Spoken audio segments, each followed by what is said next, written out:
ಇವತ್ತು ದರ್ಶನ್ ಪರವಾಗಿ ವಾದವನ್ನು ಮಂಡಿಸಿದಂಥವರು ಖ್ಯಾತ ಕ್ರಿಮಿನಲ್ ವಕೀಲರಾಗಿರ್ತಕ್ಕಂಥ ಎಸ್.ಕೆ.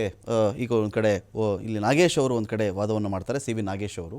ಇನ್ನು ಇಂತಹ ಅನೇಕ ಮರ್ಡರ್ ಕೇಸ್ಗಳನ್ನು ತುಂಬ ದಕ್ಷ ರೀತಿಯಲ್ಲಿ ಹ್ಯಾಂಡಲ್ ಮಾಡಿರ್ತಕ್ಕಂಥ ನಿವೃತ್ತ SP ದಕ್ಷ ಪೊಲೀಸ್ ಅಧಿಕಾರಿ ಎಸ್.ಕೆ. ಉಮೇಶ್ ಅವರು ನಮ್ಮೊಂದಿಗಿದ್ದಾರೆ. ಅವ್ರನ್ನ ಮಾತನಾಡಿಸಲೇಬೇಕು ನಾನು ಇಂಥ ಸಂದರ್ಭದಲ್ಲಿ. ಎಸ್.ಕೆ. ಉಮೇಶ್ ಸರ್, ಸ್ವಾಗತ ನಿಮಗೆ ಈ ಒಂದು ಡಿಬೇಟ್ಗೆ.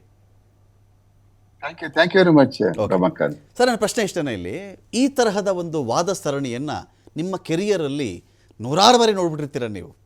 ಪೊಲೀಸರು ಒಂದು ಕಟ್ಟು ಕಥೆಯನ್ನು ಚೆನ್ನಾಗಿ ಹೆಣೆದಿದ್ದಾರೆ, ಸಾಕ್ಷ್ಯಗಳನ್ನು ಇವರು ಫ್ಯಾಬ್ರಿಕೇಟ್ ಮಾಡಿದ್ದಾರೆ. ಇಲ್ಲಿ ಇವರು ಮಹಜರು ಮಾಡಬೇಕಾದ್ರೆ ಆರೋಪಿನೇ ಕರ್ಕೊಂಡು ಹೋಗಿಲ್ಲ, ಆರೋಪಿ ತನ್ನ ಬಟ್ಟೆ ಬಣ್ಣನೇ ಎಲ್ಲೂ ಹೇಳಿಲ್ಲ, ಯಾವುದೋ ಹೋದರು ತಗೊಂಡ್ರು ಬಂದರು ಅಲ್ಲಿ ಇಟ್ಟರು, ಚಪ್ಪಲಿ ಹಾಕೊಂಡು ಹೋಗಿದ್ದೀನಿ ಅಂತ ಆರೋಪಿ ಹೇಳಿದ್ರೆ ಈ ಕಡೆ ಅವರು ಶೂ ಹಿಡ್ಕೊಂಡು ಬಂದಲ್ಲಿ ಇಟ್ಬಿಟ್ಟಿದ್ದಾರೆ. ಇಲ್ಲಿ ಈ ಥರದ ಒಂದು ವಾದವನ್ನು ಕೇಳಿದಾಗ ನಾನಿಲ್ಲಿ ಯಾವುದೋ ಪೊಲೀಸರನ್ನೇ ಸಮರ್ಥನೆ ಮಾಡಬೇಕು, ಅವ್ರ ಪರವಾಗಿ ವಹಿಸ್ಕೋಬೇಕು ಅಂತ ನಾನು ಹೇಳ್ತಾ ಇಲ್ಲ ಸರ್. ಈ ತರಹದ ಸನ್ನಿವೇಶಗಳು ಪೊಲೀಸರಿಗೆ ಹೊಸದಾಯಿದು ಅಥವಾ ಅವರ ಒಂದು ಕೆರಿಯರಲ್ಲಿ ಅನೇಕ ಬಾರಿ ನೋಡಿರ್ತಾರೆ ಅಂತ ನಿಮ್ಗೆ ಅನ್ಸುತ್ತಾ ಅಂತ? ನೋಡಿ, ಇದು ಆಕ್ಚುಲಿ ಪ್ರಾರಂಭ ಆದದ್ದೇ ಇದು ಕ್ಲಾಸಿಕ್ ಕೇಸ್ ಅಂತ. ಪ್ರಾರಂಭದಿಂದಲೂ ಕೇಸು ಏನು ಮರ್ಡರ್ ಕೇಸ್ ಆಯ್ತು, ಮರ್ಡರ್ ಕೇಸ್ ಅಂತ ರಿಜಿಸ್ಟರ್ ಮಾಡ್ಕೊಂಡು ತನಿಖೆ ಪ್ರಾರಂಭದಲ್ಲೇನೆ ಇದೊಂದು ಕ್ಲಾಸಿಕ್ ಕೇಸು, ಬಹಳ ಅತ್ಯಂತ ಎಚ್ಚರಿಕೆಯಿಂದ ತನಿಖೆ ಮಾಡಬೇಕು ಅಂತಾನೆ ಪ್ರಾರಂಭ ಆದಂತದ್ದು. ಇದು ಎಲ್ಲೂ ಲೂಪ್ ಹೋಲ್ ಸಿಗಬಾರ್ದು, ಎಲ್ಲೂ ಯಾವುದೇ ತರವಾದಂತಹ ಎವಿಡೆನ್ಸ್ ಕಲೆಕ್ಟ್ ಮಾಡುವಂತ ಸಮಯದಲ್ಲಿ ಎಲ್ಲೂ ಸಹ ಒಂದಕ್ಕೊಂದು ನಾವು ಓವರ್ಲ್ಯಾಪ್ ಅಂತ ಕರಿತೀವಿ. ಆ ತರದ್ದು ಯಾವುದೇ ಒಂದು ಲಕ್ಷಣ ಆದ್ರೆ ಓವರ್ಲ್ಯಾಪ್ ಆಗ್ಬಿಟ್ರೆ ಬಹಳ ಈಸಿಯಾಗಿ ಡಿಫೆನ್ಸ್ ಅಡ್ವೊಕೇಟ್ ಗೊತ್ತಾಗ್ಬಿಡುತ್ತೆ. ಅದು ಎಲ್ಲೂ ಇರಬಾರ್ದು, ಓವರ್ಲ್ಯಾಪ್ಗಳು ಆ ತರ ಮಾಡಬಾರ್ದು. ಮತ್ತೆ ಟೈಮಿಂಗ್ಸ್ಗಳು ಮತ್ತೆ ಏನು ಸ್ವಇಚ್ಛಾ ಹೇಳಿಕೆಗಳು ಕೊಟ್ಟಿರ್ತಕ್ಕಂಥ ಆರೋಪಿ ಕೊಟ್ಟಿರ್ತಕ್ಕಂಥ ಸ್ವಇಚ್ಛಾ ಹೇಳಿಕೆ ಏನ್ ಕೊಟ್ಟಿರ್ತಾರೋ ಅದ್ರ ಮೇಲೆನೆ ನಾವೆಲ್ಲಾ ಕೇಸಸ್ಗಳನ್ನ ಬಿಲ್ಟ್ ಮಾಡ್ಕೊಂಡು ಹೋಗ್ತೀವಿ. ನಾವು ಸಾಮಾನ್ಯವಾಗಿ ನಮ್ಮ 173 ಏನು ಇದೆಯಾ ಅದು ಅದೇ ತರನೇ ರನ್ ಆಗ್ತಕ್ಕಂಥದ್ದು ಬಹಳ ಇದು ಹುಟ್ಟುತ್ತವಿಂದನೂ ಹಾಗೆ ನಡ್ಕೊಂಡು ಬರ್ತಾ ಇದೆ. ಯಾರೋ ಆರೋಪಿತರುಗಳು ಕೊಟ್ಟಂತಹ ಹೇಳಿಕೆಗಳ ಮೇಲೆ ನಾವು ರಿಕವರಿಗೆ ಸಂಬಂಧಪಟ್ಟಂತೆಗೆ ನಾವು ಮಾಡಕ್ ಹೋಗುದಿಲ್ಲ.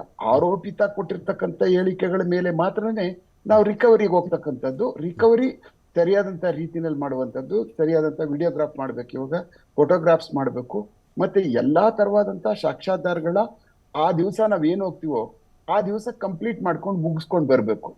ಒಂದ್ ದಿವಸ ಹೋಗುದು, ಅಲ್ಲೆಲ್ಲ ನೋಡ್ಕೊಂಡ್ ಬರುದು, ನಮ್ಮ ಎವಿಡೆನ್ಸ್ ಅಲ್ಲಿ ಬಿಡುದು, ಮತ್ತೆ ಇನ್ನೇನಾದ್ರೂ ಅಲ್ಲಿ ಇದ್ರೊಳಗಡೆ ಸಿಗಾಕೊಳ್ಳುದು, ಮತ್ತೆ ಇನ್ನೊಬ್ಬನಿಗೆ ಯಾರಿಗೋ ಮಾತಾಡ್ಬಿಡುದು ಮರ್ಡರ್ ಆಗಿದೆ ಅಂತ ಹೇಳಿ ಅಂತ. ಇದರಲ್ಲಿ chronologically there are so many incident has taken place.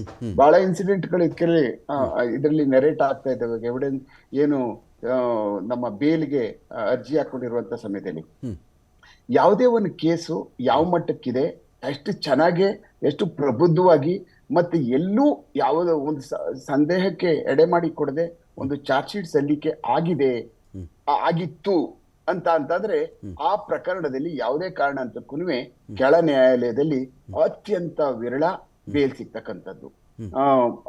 ಯಾವಾಗ ಅಲ್ಲಿ ಬೇಲ್ ಸಿಕ್ಬಿಡುತ್ತೋ ಆವಾಗ ನಾವು ತನಿಖೆ ಏನ್ ಮಾಡಿರ್ತೀವಲ್ಲ, ಪೂರ್ಣ ಪ್ರಮಾಣದ ತನಿಖೆ ಮಾಡಿರ್ತಕ್ಕಂಥದ್ದು ಎಲ್ಲೋ ನಾವುಗಳು ಅದನ್ನ ಓವರ್ಲ್ಯಾಪಿಂಗ್ ಅಂತ ಕರಿತೀವಿ, ಮತ್ತೆ ಒಂದಕ್ಕೊಂದು ಚೈನ್ ಅಂತ ಕರಿತೀವಿ ನಾವು. ಏನು ಲೀಡಿಂಗ್ ಚೈನ್ ಅಂತ ಚೈನ್ ಇರ್ತದಲ್ಲ, ಆ ಎಲ್ಲೋ ವೀಕ್, ಆ ಚೈನ್ ಅಲ್ಲಿ ಎಲ್ಲೋ ವೀಕ್ ಗಳು ಮಾಡ್ಕೊಂಡು ಹೋಗಿದೀವಿ ಅಂತ ಅನ್ನುವಂಥದ್ದು ಪೂರ್ಣ ಪ್ರಮಾಣದಲ್ಲಿ ಗೊತ್ತಾಗ್ತಕ್ಕಂಥದ್ದೇ ಒಬ್ಬ ಆರೋಪಿತನಿಗೆ ಜಾಮೀನು ಸಿಕ್ಕಿದಾಗ. ಈ ಪ್ರಕರಣದಲ್ಲಿ ಈಗಾಗಲೇ 3 ಜನಕ್ಕೆ ಬೇಲ್ಗಳು ಸಿಕ್ಬಿಟ್ಟಿದೆ. ಬೇಲ್ಗಳಲ್ಲಿ ಅವ್ರಿಗೆ ಒಂದೊಂದು ಆಕ್ಟ್ ಮಾಡಿರ್ತಕ್ಕಂಥದಕ್ಕೆ ಸಂಬಂಧಪಟ್ಟಂಗೆ ಈ ಪ್ರಕರಣವನ್ನು ಮಾಡ್ಲಿಲ್ಲ ಅವರು. ಇದು 149 ಮತ್ತೆ 143 ಕೆಳಗಡೆ 120B ಕೆಳಗಡೆ ಚಾರ್ಜ್ ಶೀಟ್ ಹಾಕಿರ್ತಕ್ಕಂಥದ್ದು. ಇದರಲ್ಲಿ ಮರ್ಡರ್ಗೆ ಮಾಡಿರ್ತಕ್ಕಂಥವ್ರು ಎಲ್ಲಾ ಭಾಗಿತ್ವವರು ಎಲ್ಲಾ ಸಹ ಭಾಗವಹಿಸಿದ್ದಾರೆ. ಈ ಪ್ರಕರಣದಲ್ಲಿ 17 ಜನ ಇರ್ತಕ್ಕಂಥವ್ರು ಎಲ್ಲರೂ ಸಹ ಭಾಗಿಯಾಗಿರ್ತಕ್ಕಂಥ ಕೇಸ್ ಇದು ಅಂತ ಒಂದ್ಸಾರಿ ನಾವು ಚಾರ್ಜ್ ಶೀಟ್ ಹಾಕಿದ್ಮೇಲೆ ಅದು 17ನೇ ಅವನಿಗೊಬ್ಬನಿಗೆ ಬೇಲ್ ಆಯ್ತು ಅಂತಂದ್ರೆ ನನ್ನ ಲೆಕ್ಕದಲ್ಲಿ ಅದು ಮೊದಲನೇವನಿಗೂ ಬೇಲ್ ಆದಾಗನೆ. ಯಾಕೆಂದ್ರೆ ನಾವ್ ಆ ತರ ಸೆಕ್ಷನ್ ಕೆಳಗಡೆ ತಗೊಂಡು ಹೋಗಿರ್ತೀವಿ. ನಾವ್ ಅದಕ್ಕೋಸ್ಕರನೇ 18ನೇ ಸೆಕ್ಷನ್, 18ನೇ ಆರೋಪಿ, 17ನೇ ಆರೋಪಿ, 1ನೇ ಆರೋಪಿಗೆ ಏನು ವ್ಯತ್ಯಾಸ ಇಲ್ಲ ಅಂತ ತನಿಖಾಧಿಕಾರಿಯಾಗಿ ನಾವ್ ಯಾಕೆ ಹೇಳುದು ಅಂತಂದ್ರೆ ನಾವ್ ಅಡಕ ಮಾಡಿರ್ತಕ್ಕಂಥ ಸೆಕ್ಷನ್ಗಳು ಆಗಿರ್ತವೆ. ಆ ಕಾರಣಕ್ಕೇನೆ ಅಕ್ಯೂಡ್ ನಂಬರ್ 1 ಗಿದ್ರೆ ಅವನು ಬಹಳ ಎಲ್ಲಾ ಮಾಡ್ಬಿಟ್ಟ, ಅಕ್ಯೂಡ್ ನಂಬರ್ 17 ಏನೂ ಮಾಡ್ಲಿಲ್ಲ ಅಂತ ಪ್ರಮೇಯ ಬರಲ್ಲ. ಆ ಕಾರಣಕ್ಕೋಸ್ಕರನೇ ನಾವು ಅಕ್ಯೂಡ್ 1 ಇಂದ 17 ವರೆಗೂ ಎಲ್ಲರೂ ಸಮ, ಈ ಸಮಾನ ಉದ್ದೇಶ ಇಟ್ಕೊಂಡು ಈ ಕೊಲೆ ಮಾಡಿರ್ತಕ್ಕಂಥದ್ದು ಅನ್ನುವಂಥದ್ನ ಬಹಳ ಚೆನ್ನಾಗಿ ನಿರೂಪಿಸಿರ್ತೀವಿ ಚಾರ್ಜ್ ಶೀಟ್ ಅಲ್ಲಿ. ಅಲ್ಲಿ ಎಲ್ಲೋ ಡೆಂಟ್ ಆಗ್ಬಿಡುತ್ತೆ. ನಾವು ಚಾರ್ಜ್ ಶೀಟ್ ಒಳಗಡೆ ಅದು ಅವ್ರಿಗೆ ಎವಿಡೆನ್ಸ್ ಇದ್ರ ಕಾಲದಲ್ಲಿ ಬೇಲ್ ಜಾಮೀನು ಸಿಗಾಕಬಿಡ್ತಾರೋ ಅಲ್ಲಿ ಎಲ್ಲೋ ತೊಂದರೆ ಆಗ್ಬಿಡ್ತದೆ. ಆ ಕಾರಣಕ್ಕೆ ಅದನ್ನೇ ಇವಾಗ ಕ್ವಶನ್ ಮಾಡ್ತಾ ಇರ್ತಕ್ಕಂಥದ್ದು. ಹಲವಾರು ಅದೊಬ್ಬ ಸಬ್ ಇನ್ಸ್ಪೆಕ್ಟರ್ಗೆ ಯಾರಿಗೋ ಮಾತಾಡಿದ್ರು, ಅವ್ರಿಗೆ ಗೊತ್ತಾಗಿತ್ತು ಕೊಲೆ ಕೇಸ್ ಅದು ಆಗಿರುವಂತದ್ದು. ಅದಾಗಲೇ ಅದು ಮೀಡಿಯಾಗಳಲ್ಲಿ ಬಂತು.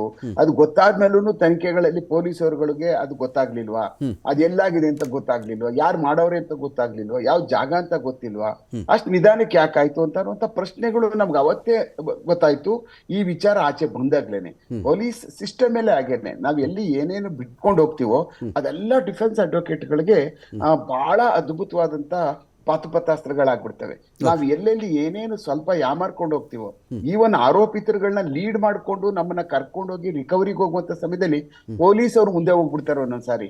ಹಂಗಾಗಲ್ಲ. ವಿಡಿಯೋಗ್ರಾಫ್ ಮಾಡ್ಬೇಕಂತ ಸಮಯದಲ್ಲಿ ಆರೋಪಿತರುಗಳು ಅವನೇ ಮುಂದೆ ನಮ್ಮನ್ನ ಕರ್ಕೊಂಡು ಹೋಗ್ಬೇಕು, ನಾವೆಲ್ಲ ಹಿಂದೆ ಇರ್ಬೇಕು. ಲೆಡರ್ಸ್ ಅಂತ ಬರಿತೀವಿ ನಾವು, ನಮ್ಮನ್ನ ಕರೆದುಕೊಂಡು ಹೋದ ಅಂತ ಬರಿತೀವಿ. ಆರೋಪಿ ಅಕ್ಯೂಡ್ ಪರ್ಸನ್ಸ್ ನಾವೇ ಕರ್ಕೊಂಡು ಹೋದು ಅಂತ ಬರೆಯಲ್ಲ. ಇಲ್ಲ the accused persons led us to the scene of crime. He went inside and collected the materials which are the materials is used by an offense and produced before the panchas. ನಾವು ಅಂದ್ರೆ ಪಂಚಾಸ್ ಮುಂದೆ produce ಮಾಡ್ತಾನೆ, ಅವಾಗ ನಾನ್ ಇರ್ತೀನಿ, I am an instrumental man ಅಷ್ಟೇನೆ ಅಂತ ಬರಿತೀವಿ ನಾವು. ಪೊಲೀಸರುಗಳೇ ಮುಂದೆ ಹೋಗ್ತಾ ಇರೋದು ಈ ತರದವೆಲ್ಲ ಗೊತ್ತಾಗಲ್ಲ. ಆ ಕಾರಣಕ್ಕೋಸ್ಕರ ಇದನ್ನೆಲ್ಲ ಅತ್ಯಂತ ಎಚ್ಚರಿಕೆಯಿಂದ ಇವುಗಳು ಇದನ್ನೆಲ್ಲ ನೋಡ್ಬೇಕಾಗ್ತದೆ. ಕ್ಯಾಶುಯಲ್ ಆಗಿ ತಗೊಬಿಡಕ್ ಆಗುದಿಲ್ಲ. ಅದು ಒಂದೇ ಒಂದು ಪಾಯಿಂಟ್ ಗಳಲ್ಲೇನೆ ರಿಕವರಿನೇ ಹೋಗ್ಬಿಡುತ್ತೆ. ನಾವು ಲೀಡ್ ಮಾಡ್ಬಿಟ್ರೆ ಪೊಲೀಸರುಗಳು ಅಂದ್ರೆ ನೀವೆಲ್ಲ ಹೋಗಿದ್ದೀರಿ, ನಿಮ್ಗೆಲ್ಲ ಜಾಗ ಗೊತ್ತು, ಈಗ 2ನೇ ಸಾರಿ ಸರ್ಕಸ್ ಮಾಡ್ತಾ ಇದ್ದೀರಿ, ಮೊದಲೇ ಎಲ್ಲ ನೀವೇನೋ ಮಾಡ್ಬಿಟ್ಟು ಬಂದ್ಬಿಟ್ಟಿದ್ದೀರಿ, ಜಾಗದಲ್ಲಿ ಇಟ್ಬಿಟ್ಟು ಬಂದ್ಬಿಟ್ಟಿದ್ದೀರಿ ಅನ್ನುವಂತ ಪ್ರಿಸಂಪ್ಷನ್. ಆ ಕಾರಣ ಅಂದ್ರೆ ಹೌದೌದು, ನೀವು ಆ ರಿಕವರಿ ಹೌದು ಅಲ್ಲಿ ಮಾಡಿದಿರಿ ಎಲ್ಲ ಸರಿ, ಬಟ್ ನೀವೇ ಲೀಡ್ ಮಾಡ್ಕೊಂಡು ಹೋಗ್ತಾ ಇದ್ದೀರಲ್ಲ, ಅವನಿಗೆ ನಿಮ್ಗೆ ಗೊತ್ತಿದೆಯಲ್ಲ ಜಾಗ ಎಲ್ಲ ಅನ್ನುವಂಥದ್ದು ಬಂದಾಗ ಏನಾಗುತ್ತೆ ಅಂದ್ರೆ ಆ ರಿಕವರಿ ಅಂತ ಇದಕ್ಕೆ ನ್ಯಾಯಾಲಯದಲ್ಲಿ ಕನ್ಸಿಡರ್ ಮಾಡೋದಿಲ್ಲ. ಇವೆಲ್ಲ ನಾವು ಅನುಭವಿಸಿದೀವಿ ಇವೆಲ್ಲನೂ. ಈ ತರದವೆಲ್ಲ ಎಲ್ಲೋ ಅಚಾನಕ್ಕಾಗಿ ಯಾವ್ದೋ ಪೊಲೀಸು ನಾವು ಯಾರು ಹೋಗ್ಬಿಡಿ ಅಂದ್ರೂ ಅದೆಲ್ಲೋ ಸಂಧಿ ಒಳಗಡೆ ಬಂದು ಮುಂದೆ ನುಗ್ಬಿಟ್ಟು ಹೊಟ್ಟೋಗ್ಬಿಟ್ಟಿರ್ತಾನೆ, ಅಲ್ಲಿ ಅವ್ನ್ ವಿಡಿಯೋಗೆ ಸಿಗಾಕಬಿಟ್ಟಿರ್ತಾನೆ, ಅವ್ನ್ ಫೋಟೋಗೆ ಸಿಗಾಕಬಿಟ್ಟಿರ್ತಾನೆ. ಇದನ್ನೆಲ್ಲಾ ಕೆಲಸಗಳ ಒತ್ತಡದಲ್ಲಿ ಪ್ರತಿಯೊಂದೂ ಸಹ ಅದು ಯಾವುದು ಆ ತರ ಆಗದೇ ಇರೋ ತರ ನೋಡ್ಕೋಬೇಕಾಗ್ತದೆ. ಬಟ್ ಈ ಕೇಸು ನಾವು ಪ್ರಾರಂಭದಿಂದನೂ ಮಾತಾಡ್ತಾ ಇದ್ದೀವಿ ರಮಕಾಂತ್ ಅವರೇ, ಇದು 17 ಜನ ಆರೋಪಿತರುಗಳಿರ್ತಕ್ಕಂಥದ್ದು, ರೈಟಿಂಗ್ ವಿತ್ ಮರ್ಡರ್ ಇರ್ತಕ್ಕಂಥದ್ದು ಬಹಳ ಅತ್ಯಂತ ಕಷ್ಟವಾದಂತ ಕೇಸು. ಮರ್ಡರ್ ಕೇಸ್ನ ಅದನ್ನ ನಾವು ಪ್ರೂವ್ ಮಾಡ್ತಕ್ಕಂಥದ್ದು, ಪ್ರಾಸಿಕ್ಯೂಷನ್ ಅವ್ರು ಪ್ರೂವ್ ಮಾಡ್ತಕ್ಕಂಥದ್ದು ಬಹಳ ಕಷ್ಟ ಇರ್ತದೆ.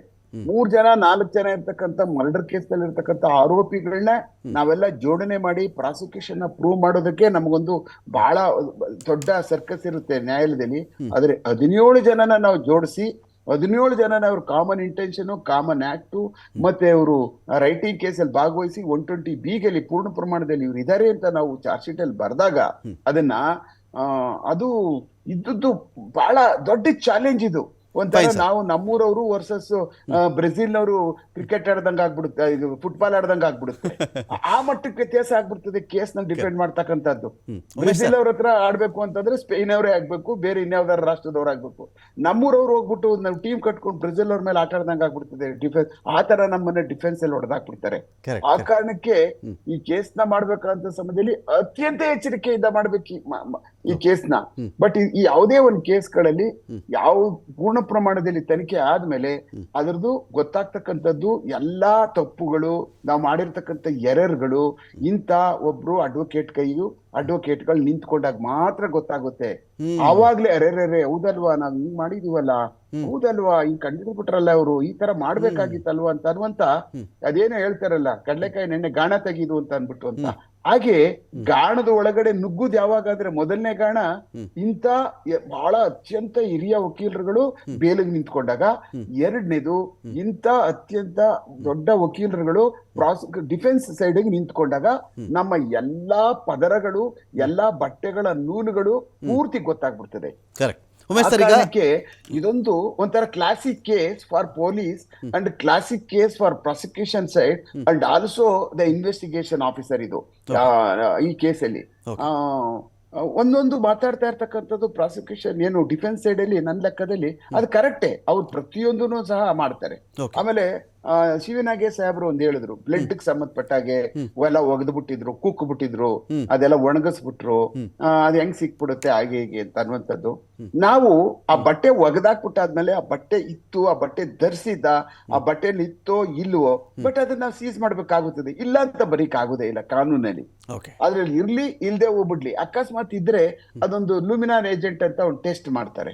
ಅದ್ರೊಳಗಡೆ ಅದು ಪಾಸಿಟಿವ್ ಬರ್ಬೋದು, ಇಲ್ಲ ನೆಗೆಟಿವ್ ಬರ್ಬೋದು. ಅದನ್ನ FSL ರಿಪೋರ್ಟ್ ಅಲ್ಲಿ ಕೊಡ್ತಾರೆ, ಇತ್ತು ಇದೆ ಅಂತ. ಅದಾದ್ಮೇಲೆ ಡಿಸ್ಪ್ರೂವ್ ಮಾಡ್ತಕ್ಕಂಥದ್ದು ಅದು ಡಿಫೆನ್ಸ್ ಅಡ್ವೊಕೇಟ್ ಗಳಿಗೆ ಇದ್ದೇ ಇರ್ತದೆ. ಹೆಂಗ್ ಅದು ಪತ್ತೆ ಆಗ್ಬಿಡ್ತದೆ, ಅದ್ ಯಾವ ತರ ನೀವು ಯಾವ ಏಜೆಂಟ್ ನ ನೀವು ವಾಷಿಂಗ್ ಏಜೆಂಟ್ ನ ಯೂಸ್ ಮಾಡಿದ್ರಿ, ನಿಮ್ದು ಯಾವ್ದದು, ಅದ್ ಹೆಂಗ್ ಅದ್ ಬದುಕ್ಬಿಡ್ತು ಒಳಗಡೆ, ಅದು ಸೆಲ್ ಹೆಂಗ್ ಉಳ್ಕೊಬಿಡ್ತು, ಬ್ಲಡ್ ಸೆಲ್ ಹೆಂಗ್ ಉಳ್ಕೊಳ್ಳುತ್ತೆ, ಈ ತರದ್ದೆಲ್ಲ ಒಂದ್ ಬಹಳ ಚಾಲೆಂಜಬಲ್ ಈ ಕೇಸ್ಗಳಲ್ಲಿ. ನನ್ನ ಲೆಕ್ಕದಲ್ಲಿ ವಾದಗಳನ್ನ ನಾವು ಖಂಡಿತವಾಗ್ಲೂ ಇದನ್ನ ಎಲ್ಲಾ ಕಿರಿಯ ವಕೀಲರುಗಳು ಈ ವಾದ ಕೇಳಬೇಕು ಕೋರ್ಟ್ಗಳಲ್ಲಿ. ಬಹಳ ಅತ್ಯಂತ ಉತ್ತಮವಾದಂತಹ ಒಂದು ಮೈಲಿಗಲ್ಲಾದಂತಹ ಕೇಸಲ್ಲಿ ಇದರಲ್ಲಿ ಇರ್ತಕ್ಕಂಥ ಯಾರು ನಮ್ಮ ಕಿರಿಯ ವಕೀಲರುಗಳಿದಾರಲ್ಲ, ಅವ್ರು ಯಾವುದೇ ಕಾರಣದಿಂದ ಈ ಒಂದು ಕೇಸ್ನ ತಪ್ಪಿಸ್ಕೋಬಾರದು ಕೋರ್ಟಲ್ಲಿ ಅಂತ ಅನಿಸ್ತದೆ ನಂಗೆ ರಮಕಾಂತ್.